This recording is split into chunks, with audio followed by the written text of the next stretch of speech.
Hello friend, welcome to my YouTube channel Hindi short and dictation. प्रतिदिन इस प्रकार के डिक्टेशन पाने के लिए मेरे YouTube channel Hindi short and dictation को सब्सक्राइब करें, वीडियो को ज़्यादा से ज़्यादा शेयर करें ताकि जो व्यक्ति स्टेनोग्राफी कोर्स कर रहा है उसके लिए यह वीडियो हेल्पफुल बन सके। और यदि आप डिक्टेशन की आउटलाइन बनाना चाहते हैं तो नीचे डिस्क्रिप्शन बॉक्स में WhatsApp group and Telegram channel की लिंक दी है, तो अभी जा करके तुरंत WhatsApp group and Telegram channel join करें। आज की डिक्टेशन की गति है 80 शब्द प्रति मिनट। तो चलिए डिक्टेशन स्टार्ट करते हैं। डिक्टेशन स्टार्ट होगी 5 सेकंड बाद।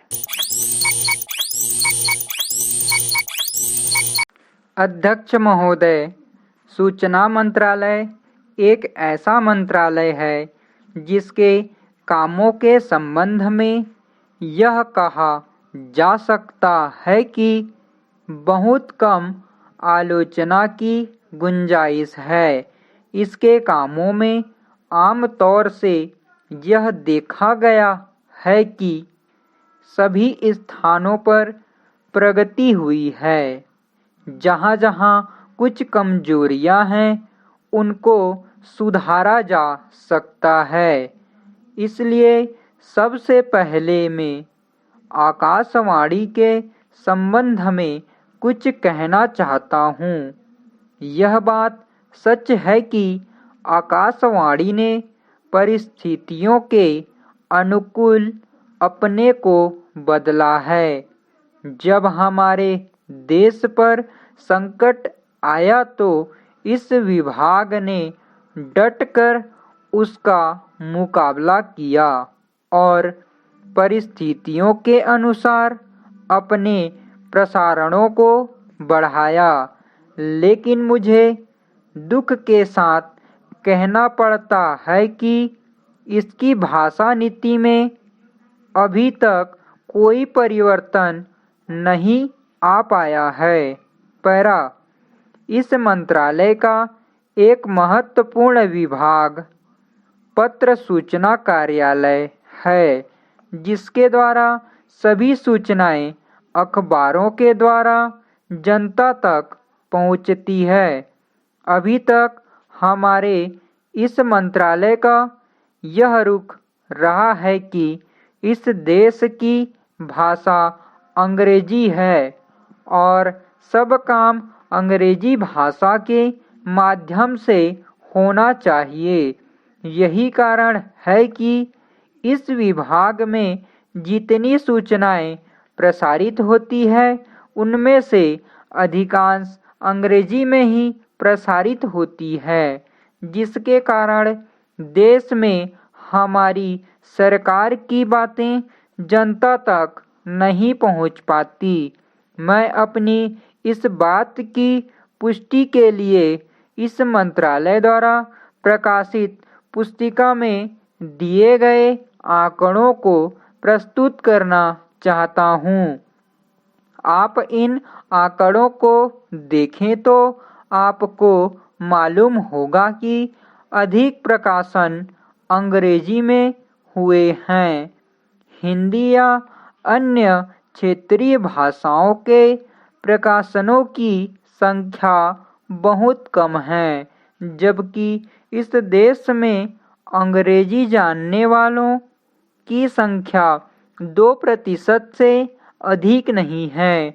अन्य भाषाओं के जानने वालों की संख्या इस देश में 40 करोड़ है।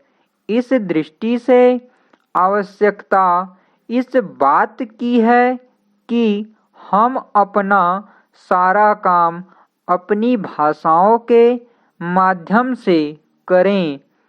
अभी कई माननीय सदस्यों ने अपने विचार व्यक्त करते हुए कहा कि 1965 से हमारे देश की मुख्य भाषा हिंदी हो गई है और अंग्रेजी सहभाषा के रूप में है, लेकिन फिर भी अधिकांश काम आज भी अंग्रेजी में ही होता है। मैं चाहता हूँ कि आप ऐसे कदम उठाएं कि देश भर में हिंदी के माध्यम के द्वारा यह कार्य सुचारू रूप से चलने लगे। मैं मंत्री महोदय को बतलाना चाहता हूँ कि कुछ वर्ष पूर्व इस विभाग में इतने ही कर्मचारी थे। अध्यक्ष महोदय, मंत्री जी ने अपने उत्तर में जो कमियां बताई हैं, मैं समझता हूँ कि उनके अलावा और भी बहुत सी कमियां हैं जिनकी तरफ उनको ध्यान देना होगा और उन कमियों की वजह से भी टेलीफोन खराब हो जाते हैं। इसमें इस या उस पक्ष की बात नहीं है। एक तो मशीन की खराबी की वजह से यह होता है और दूसरे आपके अफसर भी इसके लिए जिम्मेदार होते हैं। मशीन और अफसर दोनों का साथ चलता है। आप देखें कि एक एक्सचेंज में आपको अफसर रहते हैं। इतने अफसर होने के बावजूद भी आप देखें कि चाहे पार्लियामेंट के सदस्य हों या आम नागरिक, क्या कोई भी अफसर सिवाय लाइनमैन के ऊपर का कभी चेक करने के लिए जाता है? कौन चेकिंग करने जाता है? कैजुअल लेबर जो होती है वही जाती है, जिसको इंस्पेक्टर नियुक्त करता है। इस लेबर के पास कोई औजार नहीं होते हैं और ना अकल और ना ज्ञान। इधर उधर घुमाकर वह देखता है और चला जाता है। नतीजा यह होता है कि फिर अगले दिन फोन खराब हो जाता है।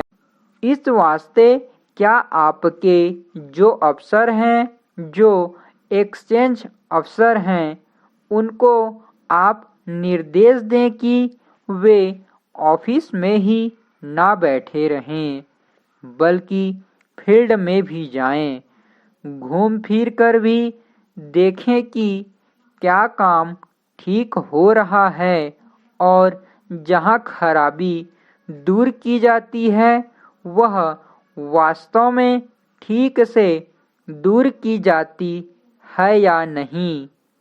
पैरा, यह भी देखने में आया है कि इंस्पेक्टर जो कहता है कि 10 कैजुअल लेबरज को उसने नियुक्त किया है, वास्तव में 5 को ही बहाल करता है और बाकी 5 के पैसे जेब में डाल लेता है।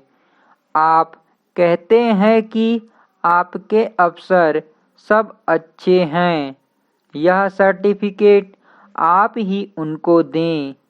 यह आपका विभाग है, लेकिन इन सब चीज़ों को भी आप देखें। पैरा, डुप्लीकेट बिल क्यों आते हैं?